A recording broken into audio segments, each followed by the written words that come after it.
മച്ചാട് മലനിരകളാൽ അതിരിട്ട ഹരിതഭൂമി.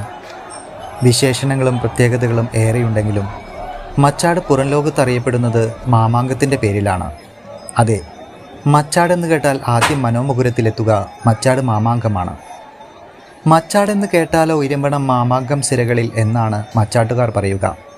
കാരണം മച്ചാടിന് മാമാങ്കം എന്നത് വെറും ഉത്സവമോ പൂരമോ വേലയോ അല്ല. അതോരോ മച്ചാട്ടുകാർക്കും ജനിച്ചു വീഴുമ്പോഴേ അവരുടെ രക്തത്തിൽ അലിഞ്ഞു ചേരുന്നതാണ്. പിറന്നു വീഴുമ്പോഴേ അവരുടെ കാതുകളിൽ പറയെടുപ്പിനായി വരുന്ന കൊമ്പുവിളിയും കൊയ്തൊഴിഞ്ഞ വയലിലൂടെ ഓംകാര മന്ത്രം വിളിച്ചിരമ്പിപ്പോകുന്ന കുതിരയുടെ ആരവം മുഴങ്ങലുമാണ്. കാലങ്ങൾ നീങ്ങുന്ന നിരത്ത് അവർ വളർന്നു വലുതാകുന്നതോടെ മാമാങ്കവും അവർക്കുള്ളിൽ കിടന്ന് പെരുകി വരുന്നു.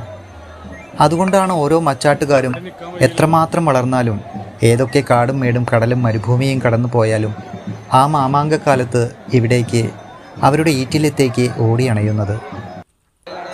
കാവ് കൂറിയിട്ടാൽ, പറ പുറപ്പെട്ടാൽ, കൊമ്പിൻ്റെ നാദം തിരുവാണിക്കാവലമ്മയുടെ തിരുമുറ്റത്ത് മുഴങ്ങിയാൽ അവർ എവിടെയായിരുന്നാലും അവർക്ക് ഇവിടേക്ക് വന്നേ മതിയാകൂ.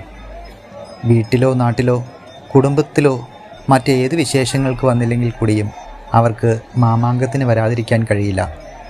അതാണ് മച്ചാടിന് മാമാങ്കം.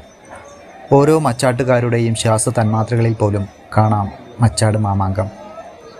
മുഴുവൻ മാമാങ്ക പ്രേമികൾക്കും എൻ മീഡിയയുടെ മാമാങ്കാശംസകൾ.